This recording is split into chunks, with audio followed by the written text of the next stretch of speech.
হুজাইত এগৰাকী মহিলাক হাৰাশাস্তি কৰাৰ অভিযোগ স্বামী পৰিয়ালৰ বিৰুদ্ধে। যোৱা 2017 চনতে হুজাই গোলাঘাটিয়া বস্তিৰ গৌতম ধৰৰ সৈতে বিবাহ পাশত আবদ্ধ হৈছিল ময়ূৰী ধৰ নামৰ মহিলাগৰাকী। বিয়াৰ এবছৰ পিছৰে পৰা স্বামী গৌতম ধৰ আৰু স্বামী পৰিয়ালে ময়ূৰী ধৰক মানসিক হাৰাশাস্তি কৰাৰ অভিযোগ। ইফালে ময়ূৰী ধৰক মানসিক বিকাৰগ্ৰস্ত বুলি আখ্যা দি ময়ূৰী ধৰৰ পুত্ৰক জোৰ জবৰদস্তি ৰাখি থোৱাৰ অভিযোগ স্বামী পৰিয়ালৰ বিৰুদ্ধে।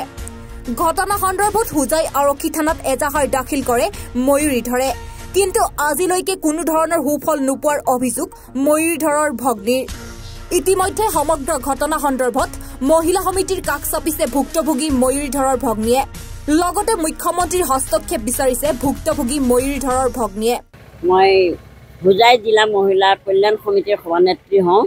আপোনালোকে অলপ আগত যিজনী বাইদেউকে ঘটনাটো কৈছে, সেই বাইদেউকৰ ঘটনাটো হৈছে তাইৰ ভনীয়েকজনী লামডিঙৰ ছোৱালী ইয়াত গোলাঘাটিয়া বস্তি গৌতম ধৰৰ লগত বিয়া হৈছিলে।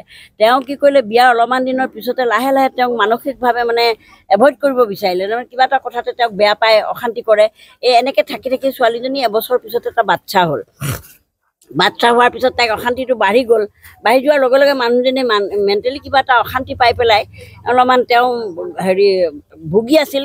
কিন্তু ইয়াৰ ভিতৰতে আমি গম পাইছোঁ, মই মহিলা সমিতি হিচাপে অলপ তদন্ত কৰি খা খবৰ লৈ, তেওঁ ঘৰৰে কোনোবা পৰিয়ালৰ মানুহৰ লগত অবৈধ সম্পৰ্ক আছে। এই অবৈধ সম্পৰ্কটোৰ কাৰণে বোৱাৰীজনীক বহুত নিৰ্যাতন দিয়ে মানসিকভাৱে। সেইটো কাৰণে তাই অকণমান অসুস্থ হোৱাতে সি সুবিধা ল'লে যে শহুৰেকৰ ঘৰৰ লামডিঙৰ মানুহৰ লগত কথা পাতিলে যে চিকিৎসা কৰিবৰ কাৰণে তাইক কেইদিনমানৰ কাৰণে লৈ যাওক। সেই যে লৈ গ'ল আজি অলপ 1.5 মাহ 2 মাহৰ আগত লৈ গৈ পেলাই তেওঁ নে খবৰ ল'বলৈ যায়, না টকা পইচা দিয়ে, নে তেওঁ আনে। উপায়বিহীন হৈ ল'ৰাটো সিহঁতে জোৰ জবৰদস্তি ৰাখি থ'লে, মাকৰ যিটো 6 বছৰীয়া ল'ৰা। উপায়বিহীন হৈ তাই সিদিনাখন আজি কেইদিনমানৰ আগত আহিছিল বোলে। আহি পেলাই যেতিয়া সোমাবলৈ ধৰিছিল, তেওঁলোকে ভিডিঅ' কেমেৰা কৰি ৰাখিছে, ধাক্কা ধাক্কি দি চুচৰাই মানুহজনীক উলিয়াই দিছে। পিছত উপায়বিহীন হৈ তেওঁলোকে যেতিয়া নিজে ইয়াত বোলে SP-কো কেছ দিছে, ইয়াত থানাতো কেছ দিছে, ক'তো ন্যায় নাপাই পেলাই আমাৰ 2খন মহিলা সমিতি আছে হুজাইত। এই 2খন মহিলা সমিতিৰ কাষ চাপিল যে এজনী ছোৱালী মানুহ ইমান অত্যাচাৰ কৰি আছে, আমাক না থানাই ন্যায় দিছে, না আমাক SP ওচৰলৈ গৈছোঁ কিবা সিদ্ধান্ত পাইছোঁ। গতিকে আপোনালোকে আমাক সহায় কৰিব লাগে যে বাচ্চাটো মাকক দিব লাগে, আৰু সি কিয় নিনিয়ে উপায়খিনি সুধিব লাগে। তেতিয়া যদি এতিয়া সি এইটোৰ পৰা সাৰিবলৈ গৈ পেলাই সি এটা বুদ্ধি কৰিছে, কি ছোৱালীজনীক মেণ্টেলি কিবা পাগল বুলি এনাউন্স কৰিব বিচাৰিছে। সেইটো কাৰণে সিহঁতে কি কৰিছে, তাইক পাগল সজাই তাই FIR দিছে। তাইক নি পেলাই পুলিচ কাষ্টডিয়ত আমাৰ এগৰাকী আইও আছে, মই নামটো তেখেতৰ নাজানো, তেওঁৰ আণ্ডাৰত ৰাখিছে। কিন্তু মই আচৰিত হ'লোঁ, আপোনালোকে নিশ্চয় জানে যে FIR তাই দিলে, তাইকে এতিয়া কাষ্টডিয়ত ৰাখি থৈছে। কিন্তু ল'ৰা ঘৰৰ মানুহে এই অলপ আগত বাইদেউজনীক কৈছে কাৰোবাৰ লিডাৰক লৈ পেলাই কেছটো ৰফা দফা কৰি আছে। গতিকে মোৰ অনুৰোধ, যদি আইনগতভাৱে ছোৱালীজনী তাৰ লগত বিয়া হৈছিল, কিয় নাৰাখে কাৰণখিনি দৰ্শাব লাগে। আৰু আমাক যেতিয়া SP থানাই ন্যায় দিয়া নাই, আমি আপোনালোকৰ জৰিয়তে আমাৰ মুখ্যমন্ত্ৰী মহোদয়লৈ অনুৰোধ জনাওঁ যে এজনী আমাৰ হুজাইত এই ধৰণৰ বহুত হৈ আছে, কিন্তু এজনী ন্যায় পাব। সৰু বাচ্চাটো মই যিটো মহিলা সমিতি হিচাপে জানো, 8 বছৰলৈকে মাকৰ অধিকাৰ পূৰা থাকে। তাৰপিছত 18 বছৰ যদি নাযায় বাচ্চাটো তাই পায়। কিন্তু এই বাচ্চাটো 6 বছৰ হওঁতে মাকৰ পৰা কাঢ়ি থৈ শাহুৱেকে ধাক্কা ধাক্কি দি চুচুৰাই তাইক লৈ গৈছে। গতিকে কিয় নিয়ে আৰু পাগল কিয় সজাব বিচাৰিছে? আচলতে সি অবৈধ প্ৰেমত জড়িত থাকে। তাই নাথাকিলে তাইৰ লগত বেয়া ধান্দা কৰিব পাৰে, তাই থাকিলে নোৱাৰে। গতিকে এই মানুহজনীক আঁতৰাই ৰাখিছে। মোৰ আপোনালোকৰ ওচৰত অনুৰোধ, যাতে তাই ন্যায় পায়, আৰু ন্যায়ৰ ভাৱত এইটো তাইক যদি তাইৰ বাচ্চাটো এতিয়াই দিব লাগে। আজি আমি ৰৈ আছোঁ মহিলা সমিতিয়ে, তেওঁলোকে থানাই বোলে দিব বুলি কৈছে। মই কিন্তু থানাৰ অন্তৰত জানি আহিছোঁ যে কেছটো সিহঁতৰে কোন লিডাৰক লৈ পেলাই ৰফা দফা কৰি কেছটো বাচ্চাটো ল'ৰাটোক দিব বিচাৰিছে। কিন্তু মই আইনত অনুৰোধ জনাম, আইনৰ ওচৰলৈ যাবলৈ আমি বাধ্য থাকিম যে বাচ্চাটো দিব লাগিব। 6 বছৰীয়া বাচ্চাটো মাকক নহ'লে আমি মুখ্যমন্ত্ৰী মহোদয়ৰ ওচৰলৈকে যাম, অনুৰোধ জনাম যে আমাৰ ইয়াৰ SP আৰু থানাই আমাক সহায় কৰা নাই, আপুনি সহায় কৰক, আমাক ন্যায় লাগে। অন্যায় হৈছে, নাৰী নিৰ্যাতন হৈছে, আমাক ন্যায় লাগে। আমি মহিলা সমিতি অতিষ্ঠ হৈছোঁ। আমাৰ ইয়াত বহুত কেছ এনেকৈ ৰফা দফা কৰি থয়। আপোনালোকৰ জৰিয়তে আমি এইটো আবেদন জনাইছোঁ, নহ'লে আমি আনে আশ্ৰয় ল'বলৈ বাধ্য হ'ম। প্ৰাক্তন সভাপতি আছিল, প্ৰাক্তন সভাপতি তাত গৈ পেলাই যি কেছৰ ৰফা দফা কৰা আপোনালোকে যি উল্লেখ কৰিলে, আচলতে এই প্ৰাক্তন সভাপতিগৰাকীৰ নাম কি আৰু তেওঁ কিয় তাত মানে মই শুনক, মই মহিলা সমিতি হিচাপে কথাবিলাক টুকটাককৈ মোক জানে। যেতিয়া উপায়বিহীন হয় তেতিয়াহে আমাৰ ওচৰলৈ আহে। মই যেতিয়া গৈছিলোঁ তেতিয়া তেওঁ নাই। তেওঁৰ নামটো হৈছে, তেওঁ প্ৰাক্তন জিলাৰ সভাপতি আছিল। তেওঁৰ নামটো বিজেপিৰ প্ৰাক্তন সভাপতি আছিল। তেওঁৰ নামটো অনুপ দে। মই তেওঁক চিনি পাওঁ, কিন্তু মই ঘটনাটো মই সাৰিবলৈও কোৱা নাই। মই তেওঁ আছে বুলি গম পাইছোঁ, কিন্তু তেওঁ যে ইয়াত জড়িত আছে মোৰ কোনো হাতত প্ৰমাণ নাই। কাৰণ মোক এতিয়া আজি দুদিনৰ আগতহে মোক অনুৰোধ জনাইছে যে আপুনি এই কামটোত আমাক সহায় কৰিব লাগে। গতিকে সঁচাকৈ যদি বিজেপিৰ লিডাৰ হওক, কংগ্ৰেছৰ লিডাৰ হওক, আমাৰ সমাজৰ ময়ে হওঁ, মহিলা সমিতিৰ সভানেত্ৰী হয়, তেওঁ মানে কঠোৰভাৱে শাস্তি দিব লাগে আৰু সঁচাকৈ তেওঁক আঁতৰাই পেলাই এই মানুহকেইটাৰ পৰা আমাক ন্যায় দিব লাগে। আৰু এই যে বিজেপিৰ লিডাৰবিলাকে এইখিনি কৰি তদন্ত কৰি আপোনালোকে ৰিপৰ্টাৰ মহোদয়সকলক মই অনুৰোধ জনাওঁ যে আইনগতভাৱে আমাক কিছু সহায় কৰক, যে কিয় লিডাৰবিলাকে এইবিলাক কৰি অন্যায় কৰিছে, আমাক সেইটো ন্যায় লাগে। ন্যায় থানাত গৈছোঁ। এতিয়া থানাত যাওঁতে মই এতিয়া এই মাত্ৰ এঘণ্টাৰ আগত সুধি আহিলোঁ, ছাৰ ছোৱালীজনীটো আজি আপোনালোকে চাইল্ড হোমলৈ নিয়াৰ কথা কৈছিল, এতিয়া ছোৱালীজনী ক'ত, এই বাচ্ছাটোৰ মাকজনী ক'ত? তেওঁ ক'লে বোলে দবকাত আছে। এতিয়া মই ক'লোঁ দবকাত আছে যদি তেওঁতো আমাকতো আয়োজনীয়ে ফোন কৰিছে যে ইয়ালৈ আহিল, লৈ যাব লাগে। তেওঁ কৈছে তেতিয়াহ'লে যাওক, গুৰিলে দিব। আয়োজনী গুৰিলে গ'লোঁ, তেওঁ কৈছে এইবিলাক গাড়ী বেয়া হ'ল বোলে ৰাস্তাতে, সেইকাৰণে আহিব পৰা নাই। বায়েকজনী ছোৱালী বায়েকক ইমান হাৰাচমেণ্ট দি আছে, আপুনি থাকক, আপুনি থাকিলেই হ'ব, এওঁলোক যাওক। আমি কৈছোঁ আমি আহিছোঁৱে ফূৰ্তি কৰি লোৱাটো, বাচ্ছাটো আদৰি নিবলৈ, গতিকে আমাক বাচ্ছাটো দিয়ক। তেওঁলোকে কৈছে আপোনালোক যাওক। আমি উপায়বিহীন হৈ আকৌ চাইল্ড হোমৰ ওচৰত ৰৈ আছোঁ। ইয়াত বোলে কিবা মিটিং হ'ব, কিন্তু মই ভিতৰুৱাভাৱে জানি আহিছোঁ তেওঁলোকে ল'ৰাৰ পৰিয়ালৰ লগত কথা পাতিছে, বাচ্ছাটো বোধহয় ল'ৰাটোকে দিব। সেইকাৰণে আমি ভাবিছোঁ কাষ্টডিও ফাইল কৰিম।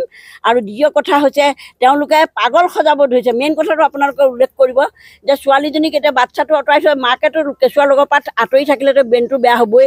অকণমান উল্টা পুল্টা কথা কৈছে, সেইটোকে তেওঁলোকে পাগল বনাই পেলাই কেঁচুৱাটো নিবৰ বুদ্ধি কৈছে। ইয়াৰ পৰা আমাক ন্যায় দিব লাগে, আপোনালোকে আমাক সহায় কৰক, আমাক মহিলা সমিতিক ন্যায় লাগে। দুইখন মহিলা সমিতিয়ে আমি জোৰদাৰভাৱে যলৈকে যাব লাগে আমাক আপোনালোকে ৰাস্তা দিয়ক আৰু ন্যায় দিয়ক।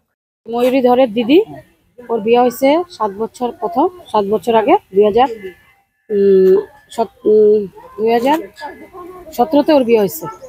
2017-তে বিয়ে হয়েছে, অ্যারেঞ্জ ম্যারেজই হয়েছে আর কি। তো বিয়ার পর থেকে ওরা কিন্তু আমগোর সাথে রিলেশনটা 6 মাস পর থেকে আমাদের সাথে একদম টোটালি মানে রিলেশন বন্ধ করা গেছে। না কথা ফোনে, না কোনো কিছু। বাপের বাড়িতেও যদি যাইতো ওই একদিনের জন্য এরকম যাই, আবার স্বামীটা নিজে লইয়া যেত, নিজে নিয়ে আসতো। এরপরে বাচ্চা কাচ্চা হইলো, সব কিছু হইলো। হঠাৎ একদিন কি হইলো, তারা কইতাছে যে তার শরীরটা ভালো না, এরকম করতে কি করলো এসে করলো।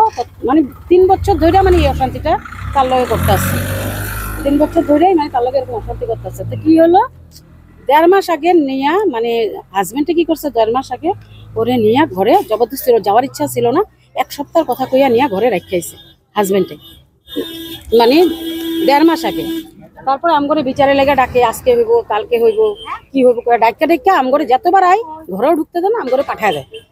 তা এই রবিবারে আমরা আইসি ইসে করতে, তো ডাইরেক্ট এখানে একজন ইসে আছে, আমরা ভাবছি কি হেমন্ত স্যার তো কইছে যে বেটি বাঁচাও বেটি পড়াও।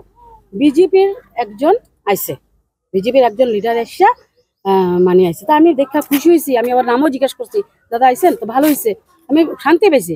কিন্তু লিডারটা কি করলো, কইতেছে যে ওগো যখন স্বামী স্ত্রীর মধ্যে মিল নাই, তো এখানে রেখে আপনি কি করবেন? বিজেপি লিডারের নাম কি? সে এই যে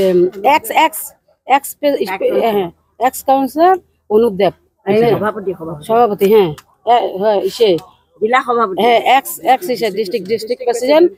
আর এমনি চন্দন নামে জানে, চন্দন দেব নামে জানে। কইলো, যখন কইছে তখন আমরা কি করছি, তা আমার দাদা কইলো, তাই এই কথাটা আপনারা ফোনে জানাই দিলে হইতো। ছেলে কইতেছে আমি আর রাখুম না।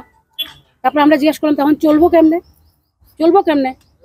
ছেলের মা উঠলে কইতেছে, আমরা কইছি কিছু একটা ব্যবস্থা করে দাও। ছেলের মা কইতেছে আমার ছেলে কি ইসে করে নাকি, গভর্নমেন্ট চাকরি করে নাকি, আমার ছেলে যে ইসে দিব। তারপরে আমি ছেলেরা জিজ্ঞাসা করলাম, তা আমার বোনের বাচ্চা আমার লগে থাকবো, হ্যাঁ। এখন আমি এখন চাইতেছি যেটা আমার বোনরে সসম্মানে স্ত্রী মর্যাদা দিয়ে রাখক, তারা সুন্দরভাবে রাখক। আমরা এই লেগে অফিসে আছি, অফিসের থেকে চাইছি যেন ন্যায্য বিচারটা, যেহেতু অফিসে যখন কইসে বিচার করবো, আমরা এটাই চাইতেছি যেন বিচারটা সুন্দর হোক। আর যদি এটা তারা না মানে, তাহলে আমার বোনের বাচ্চাটা সমঝায় দাও, বোনরে আমরা যেগুলো যাবতীয় সোনার জিনিস টেনে দিচ্ছি এগুলো দিয়া দাও। আর 20,000 টাকা করে বোনের চলার লেগে মাসে টাকা থানাতে দিছি, আমরা এসপি অফিসে দিছি। এসে এডিশনাল এসপি লগে আমার বোনে কথাও কইছে। আমরা সবকিছু আমরা এটাই এখন চাইতেছি। হ্যাঁ, এখন দেখো আমরা তখন ওখানে দেখো এতক্ষণে তো অ্যারেস্ট হইতে লাগছিল, যে এখন পুলিশ স্পটে গেছে, দেখছে বোনদের যে তারা সেদিন আইসে টাইম না বোন গেছিল।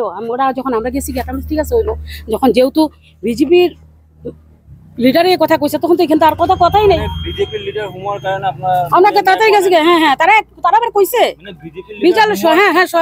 এই যে বিজেপি লিডার যখন দেখছি আইসা পড়ছে তখন আর আমরা বিজেপি লিডার হুমার কারণে আপনার বোনিয়াকে কিবা ন্যায় পাওয়া নাইনি। হ্যাঁ কইছে তো, এক হাতে তারা পয়সা রাখে, এক হাতে তারা বিজেপির মানুষ রাখে। একমাত্র এই চন্দন দেবের লেগে আজকে আমার বোনের এই গতি হইতেছে। এই যে অনুপ দেব যে হের লেগে আজকে, নাহলে এত দূর আগাই না, তাকে এতটুকু পাওয়ার হয় না, তাকে শক্তি হয় না। আজকে এরকম একটা হয় নাকি যে একটা মেয়ের তাকে এত সাহস কেমনে আইলো, কেমনে এত সাহস হলো? বোনটা আইসে যখন আমরা গিয়া কইছি বোন তারা তো তোর বাচ্চা এ কি করছে, বোন তো ওই দিনটা কি করলো, ওই বোন আয় পড়ছে আইসা তাগো ঘরে ঢুকছে, আমরা তো কেউ জানি না। আইসা তাগো ঘরে ঢুকছে, তাগো ঘরে ঢুকার পরে তারা কি করলো, শ্বশুর শাশুড়ি মিলাই যে গালে টালে দাগ ফালাইয়া শ্বশুর শাশুড়ি মিলা তারা টাইম না বাইর করে দিছে, বাইরে রাস্তার মধ্যে হুজাইৰ পৰা সুৰেণ বৰুৱাৰ ৰিপৰ্ট, এনি ভাৰত 24।